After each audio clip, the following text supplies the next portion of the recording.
Hello guys. Today I'm going to talk about code loops. Code loops are actions or decisions the player takes over and over again in a game. No game can be made without a code loop. And as the name suggests, it is the core element of a game. Since games are an interactive media, everything that occurs in a game can be broken down in loops. For instance, at a click of a button, an action occurs. And when you release it or the action is over, you can press the button again. This is a basic idea of a loop. But when zoomed out, we can spot the major core loop of the game. And when someone says, I want to make my game more fun, most likely what they need is a good core loop. This is the core loop from Genshin Impact. Firstly, let us learn how to detect these core loops when we play the game Loop Hero.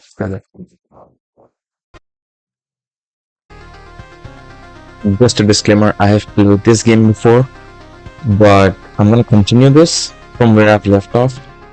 The core loop, since it's something that players do it over and over again, we can still spot it. So it does not matter whether you're starting a game or you've played it a ton of times, you can still spot these elements that make up the core loop.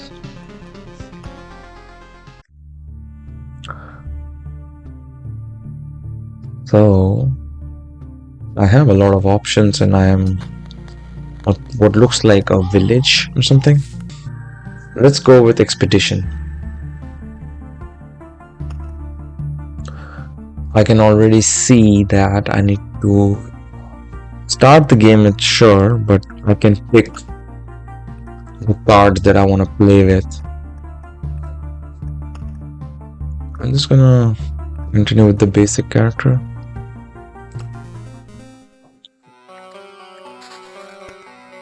Okay, so I can play and pause with the right arrow. Up until now, what we have seen is you got expedition. That's the element. Expedition is an element. This is so the core loop is expedition, but what happens in an expedition is a sub core loop of that you can pick elements, like you can pick these armors and put it on yourself, put it on your character.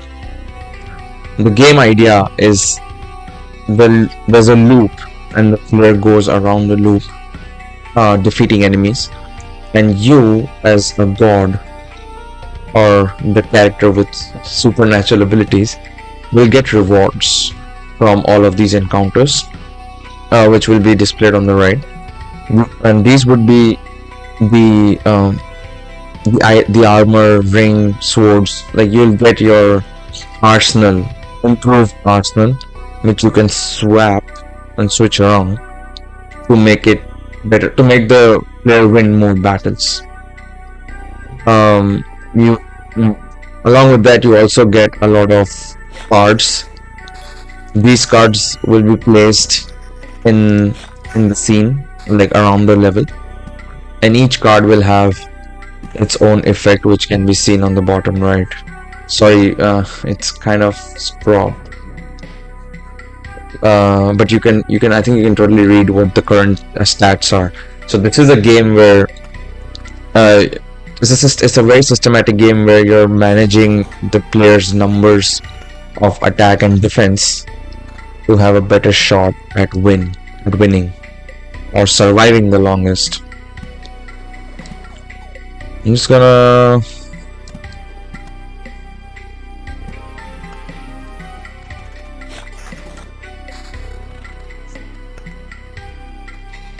so in expedition, when we come to the subcategory is divided in two elements. The subcategory of expedition is battles, and battle can go two ways, win or lose. So when you lose, you die and you go back to the farm or to the map that we started the expedition from. When you win, you get rewards. and this reward can be used. This reward can be placed in the scene, or can be so I have weapons or armor with, which will help you win. So this is a very positive core loop. When you win, you improve your chances of winning, and then you keep winning. So this is called a positive loop, positive core loop. This runs in parallel. This runs in an either or formation. So if you lose, you kind of go back. So you try not to lose. And the core loop of positive core loop, it has other elements that it affects. Just to quickly run over, I'm just gonna. There's definitely an efficient way to place these things, but because I wanna showcase a lot of these elements, I'm just gonna quickly go over and kind of let myself die.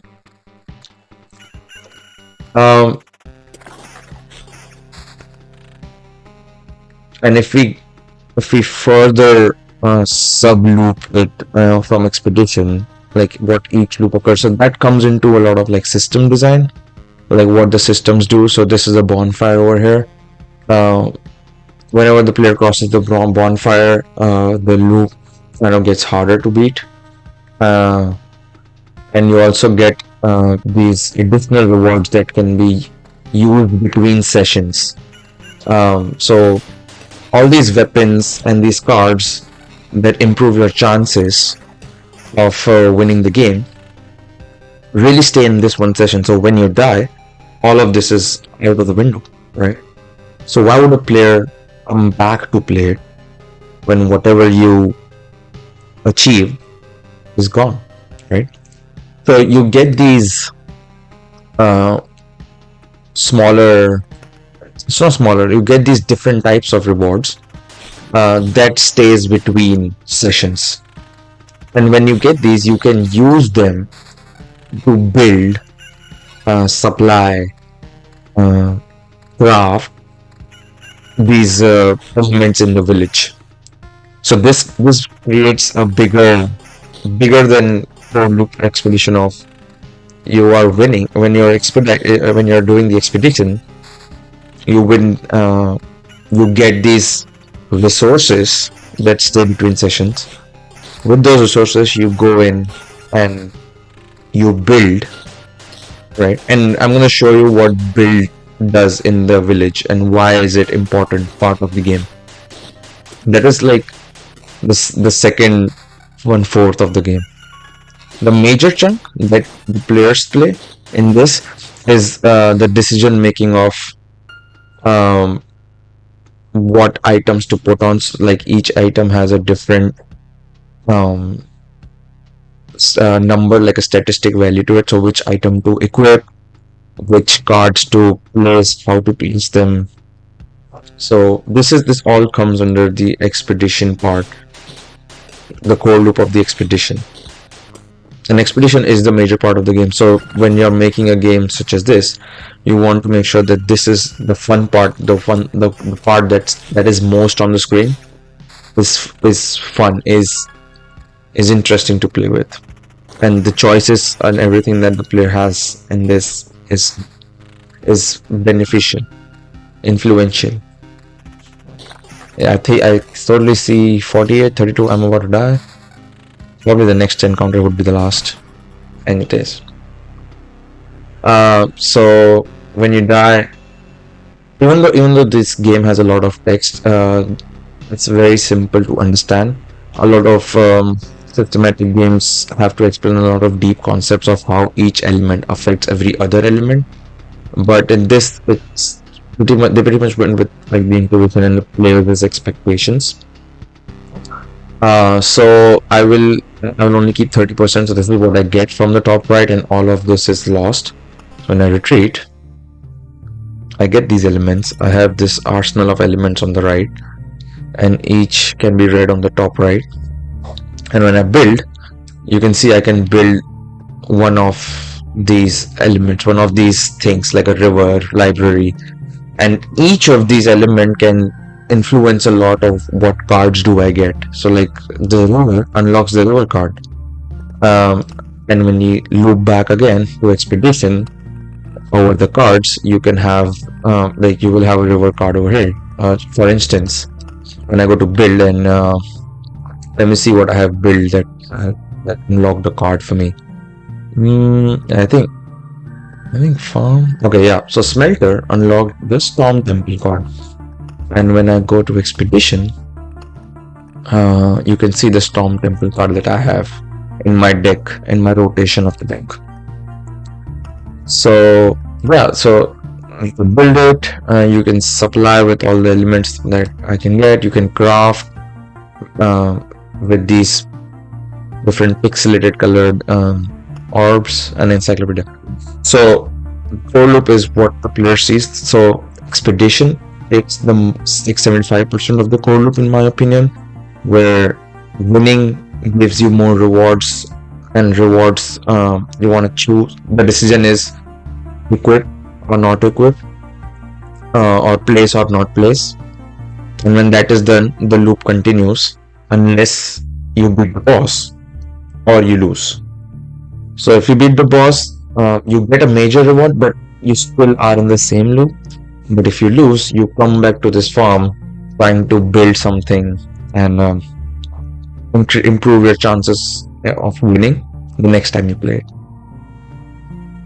Yeah, so I hope this was helpful. I want you guys to go ahead and play other games and let me know um, if you find some interesting code loops in other games and how what were they.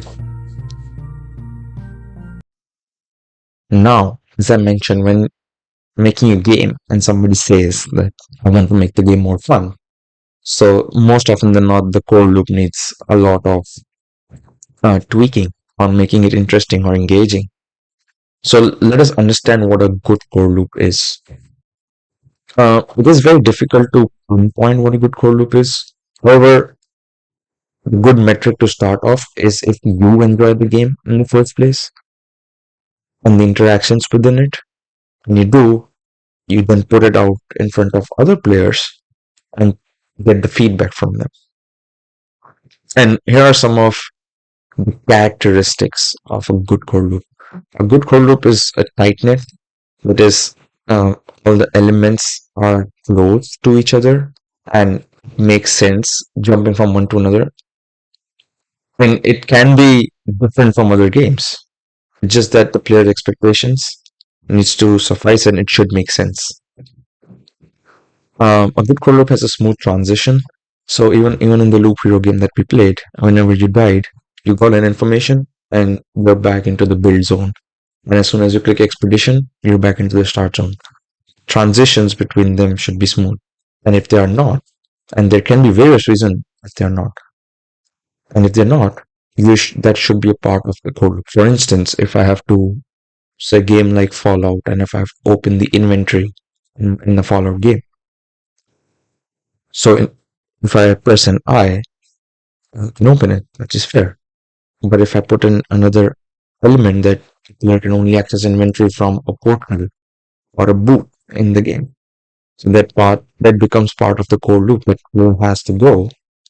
There's a decision making of going, but path to it is the same. So you has to go access something that is a part of core loop to upgrade elements. So to upgrade, you have to go to the booth. So booth becomes part of the core loop.